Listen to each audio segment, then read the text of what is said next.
प्रभु को सहनसाय कंचन नरेश का प्रणाम स्वीकार। आयुष्मान भव राजन, आयुष्मान भव। गुरुदेव को दरबार के महामंत्री शंकर सिंह का प्रणाम स्वीकार हो। सदा खुशहाल रहो, प्रजा में तुम्हारा सम्मान हो।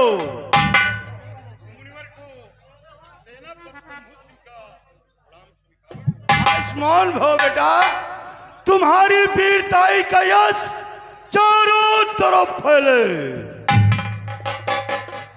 गुरुदेव, दरबार के सिपाही का प्रणाम स्वीकार। चिरंजीव रहो बेटा, राम आनंद रखे। मुनिवर को दरबार के सिपाही का प्रणाम स्वीकार। कल्याण हो बच्चा, भगवान तुम्हारा भला करे।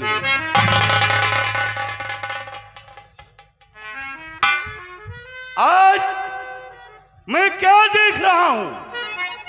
जब भी मैं किसी राजाओं के दरबार में पहुंचता हूं, वहां पर अपार खुशियां पैदा हो जाती हैं।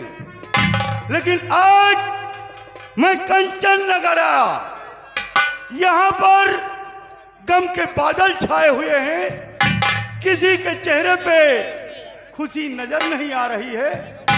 महाराज, क्या हमारे आने से आपको कोई कष्ट हुआ है या फिर आपको दान दक्षिणा देने में तकलीफ हुई है?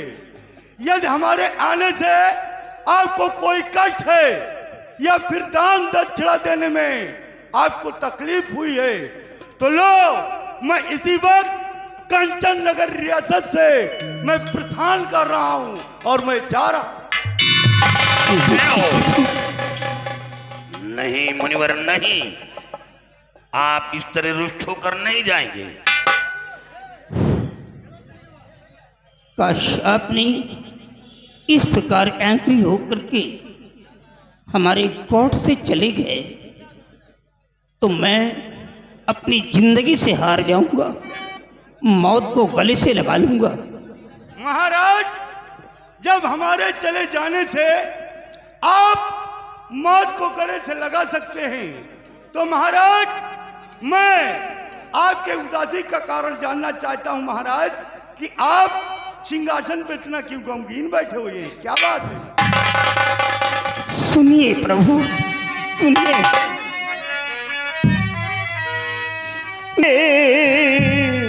क्या चक्कर?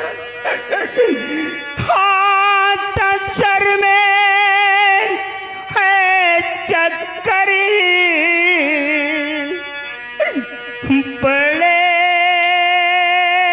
जोर का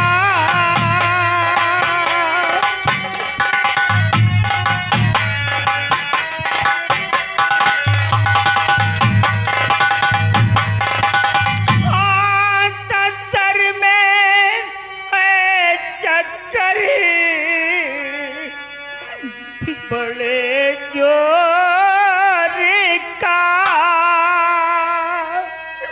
उस घड़ी पर मुझे कुछ सुहाता नहीं।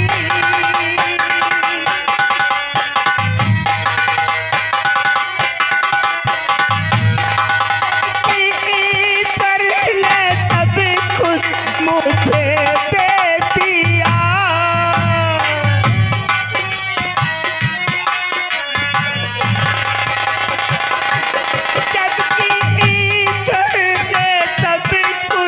मुहैया किया, फिर भी धन धाम मुझको है।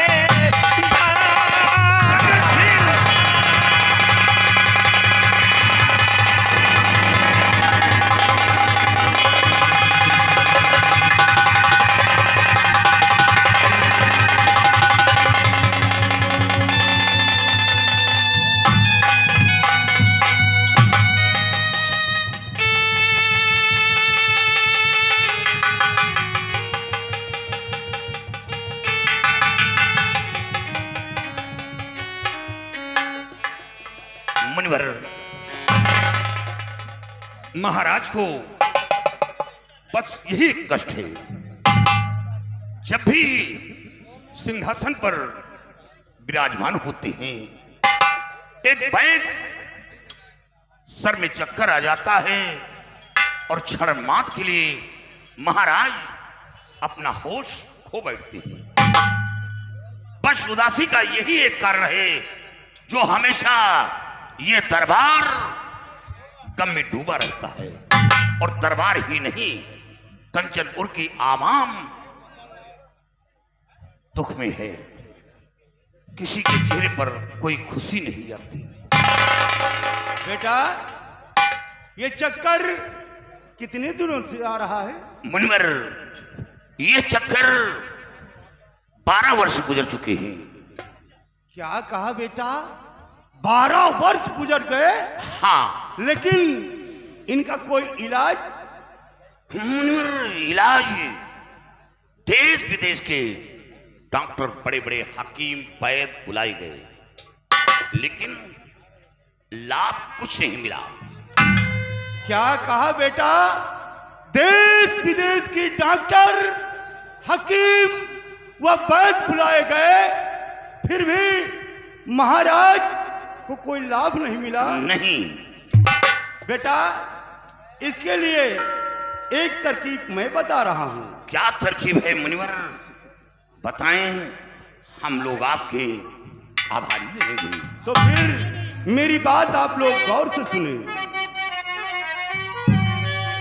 तो एक तरकीब सबको सुनाता हूं मैं, बात तुम सब मेरी सुनो ध्यान से।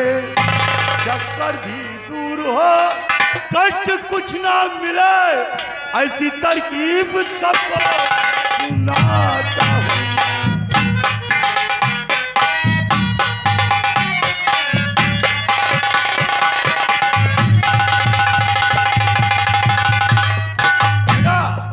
एक तरकीब मैं बता रहा हूं और आप लोग गौर से सुने।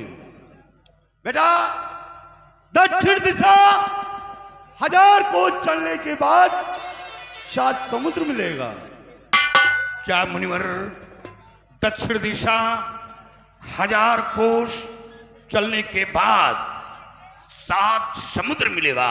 हाँ बेटा, और 7 समुद्र पार करने के बाद नागलोक है, जहां का राजा नागराज है।